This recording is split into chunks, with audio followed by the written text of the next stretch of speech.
I just think about how many people wanted to kill me when I pushed LeBron. I remember that. I thought the fans was gonna ride with me. I was like, stand up, Hawks fans. They like, nah, that's the key.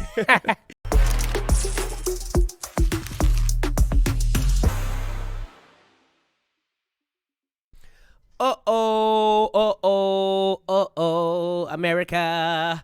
Welcome to a brand new episode of Hawks and Friends, man. You know what? This feel like the backyard. It feel like my homeboy came back, you know what I'm saying? It feel like the one who went to college and came back to the high school just to make sure the team's still good. We got an icon in the building. We got an ATL's legend in the building. NBA champ, NBA All-Star, one of ATL's own, Jeff Teague. Appreciate y'all having me on the show. Oh, man, it's an honor, my guy. Welcome back to the city. I'm hyped. You know, every time I come back to Atlanta, it's always like home. I had to eat some JR crickets when I first got back. Facts. Yeah. Probably get some American deli. You didn't go to the Blue Flame, did you? Nah, I ain't been there yet. Okay. On Tell my the way. folks, I'm home. On my way. You on your way. Nah, man, so look, man, what was your favorite memory of playing with ATL Hawks? Getting drafted here. I got drafted here 20 years old, drafted, living out your dream to come to Atlanta. Right. One of the greatest cities in the world. And then, like, be able to play with the Hawks and some of my favorite players growing up, like a Mike Bibby, Right. Joe Johnson, those guys. It was just dope. So speaking of that moment, like that draft day when the Hawks called your name, like give us that rundown. Yeah, I was at home. I didn't work out for the Hawks, so Right. I didn't know anything about Atlanta. I'm from Indianapolis, Indiana, Right. and I really didn't travel like that. I went to North Carolina, Wake Forest, Right. moved to North Carolina, and that's really was my furthest I ever been. So Right. then when I get called by the Hawks, I knew nothing about Atlanta.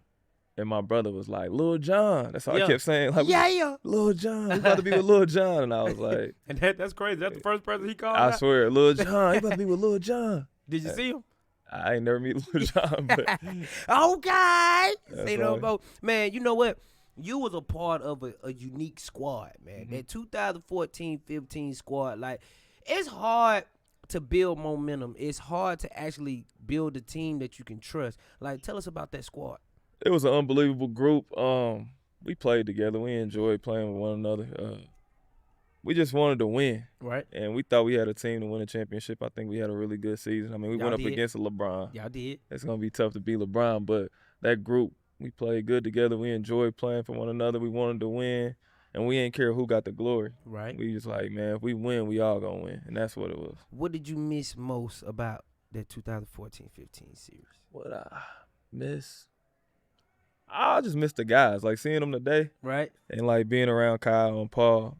Even though we don't talk every day, but when we get around each other, man, it's like old times. We were just reminiscing about all the good stuff that we did. Just riding the bus rides, talking crazy on the court.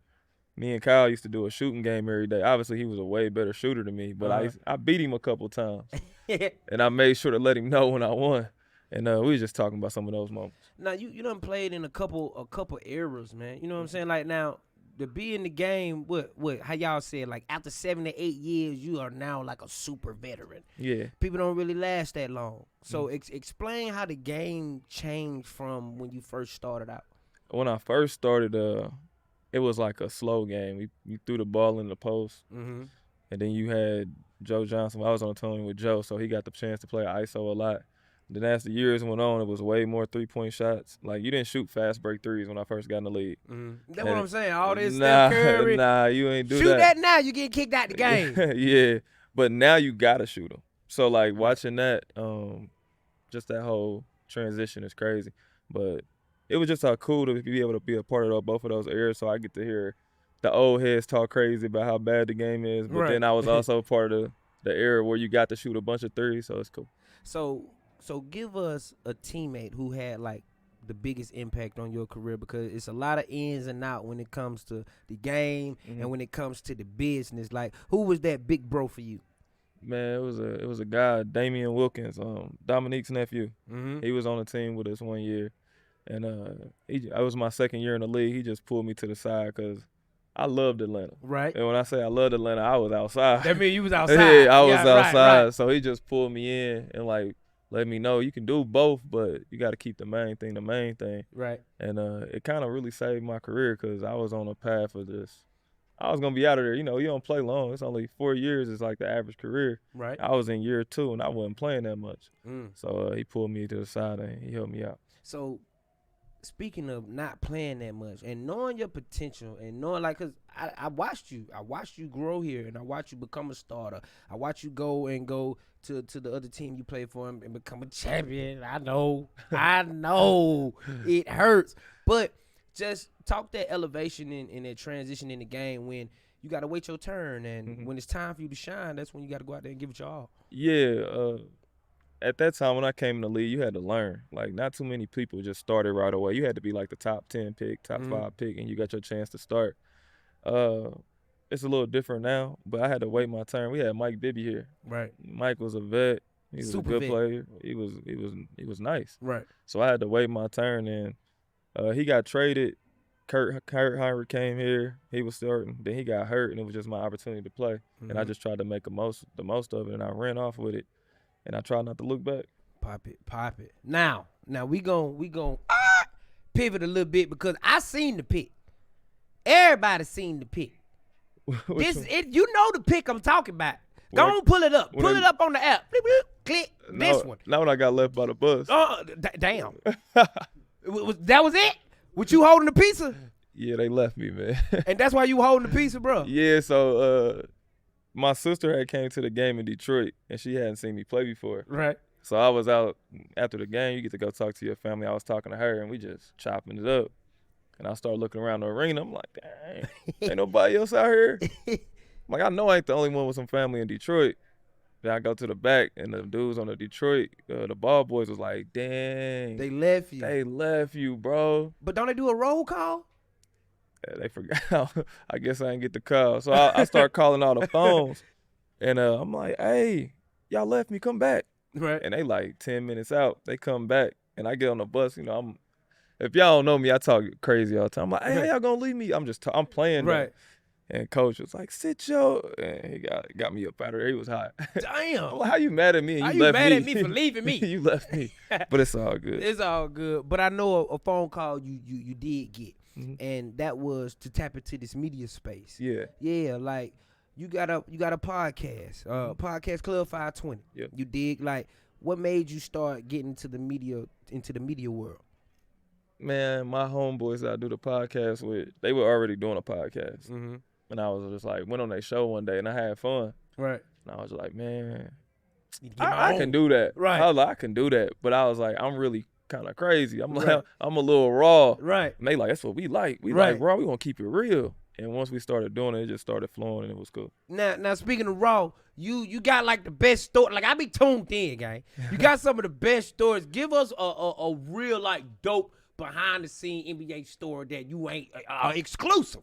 A Hawks of Friends exclusive. NBA story. Yeah. I can't think of nothing right now. I gotta be put in the moment. So that's the thing about our podcast. We don't just tell stories. Right. It be organic, like something that happened, and I'll be like, man, I remember. All right. Well, since we in the Hawks, because like you came on the show. I remember And we was talking. Yeah. And we was talking. Yeah, I'm talking about it got real. I was like, dang, am I supposed to even say that? Yeah. Okay, but we in the Hawks. What happened here that you could think of? Every time you come in, you think about it. You like, boy. I just think about how many people wanted to kill me when I pushed LeBron. I remember that. I thought you almost got that beat up out here. I thought the fans was gonna ride with me. I was like, stand up, Hawks fans. They like, nah, that's the key. No, man. So when you down here in the A, like, I know you bust a couple old, you know what I'm saying, corners and some of your old favorite spots Yeah. that you used to hit. Like, what's the Jeff Teague favorite restaurants when he in ATL? Well, I used to eat U.S. Cafe a lot. I don't know if that's still open. But J.R. Crickets was my spot. American Deli, obviously, was my spot, too.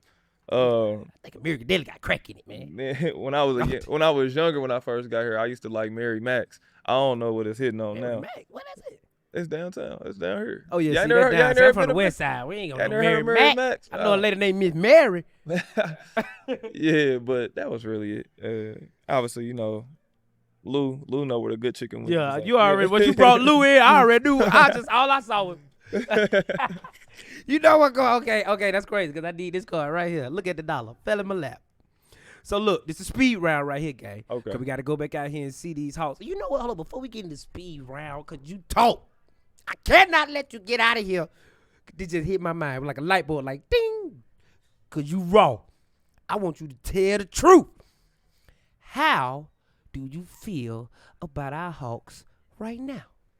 I'm a fan of the team. I know we went through some tough injuries. Right. Jalen Johnson. Right. I think he an all-star. He's a super beast. Yeah, I think he cold. Obviously, Trae Young is who he is. Super All-star. beast. Cold. I think when you got those two as your foundation going forward, Right. they in good hands. Did you like our trades? Do you think we won? George Niang, he was my rookie. Right. When I got traded from here to the Indiana, George was on the team with me. He was my rookie, so that's my guy. Okay, that's so your I'm dog. Yeah, that's my dog. I'm hype he here, Right. because I know what Atlanta is like, and Right. I know he love the city. We already talked about it. He love it here already. Right. So good to see him here playing with Coach Q already with Quinn. They played in Utah together. Well, he coached them in Utah, so I know that's gonna be a good blend. I like Karis LeVert. He can hoop, and I like him. T-Man. He aggressive. Yeah, T-Man good too. good. Everybody we got in the trade is dope. Okay. D Hunt was my guy. That was my dog. So when I got traded back here, when seeing D Hunt leave, and he was having a heck of a year. He was having a heck of a. So I mean, they gotta do what they gotta do. I know, man, it's business, but I understand the business side. So, Yeah, but I D Hunt understand. was having a heck of a year. But Yes, he shout out to was. them. I like the guys we got though. Yeah, I do too. All right. Okay, here we go. We got the speed round, because we got to go see the guys play. Because, they're Formula Lane trying to build energy, and we got to make sure we see play by play. Okay. Favorite Hawks jersey? The Pac-Man. Okay. Toughest defender you ever had to go up against? Toughest defender. Tabo Cephalosha. Ooh, okay. Best trash talker you ever played with or against? Kevin Garnett. Yeah, he talking. He talking Yeah. heavy. First NBA jersey you ever owned? Penny Hardaway. Penny Hardaway. Okay. Hey, man, there you have it. ATL. Listen, man, y'all really called this exclusive. Like, they really was calling in, sending in emails like, you got to get Jeff Teague. Soon as we had Joe on here, I don't know how many more NBA players we going to have, but y'all are more than welcome, bro, and we appreciate you for I stopping by, appreciate dog. y'all having me, man. It's Keep dope. doing your thing. Me too, brother. Most definitely. And make sure y'all stay tuned, America, and make sure you watch Jeff Teague Podcast Club 520 as well. You did? Hawks and Friends. Out.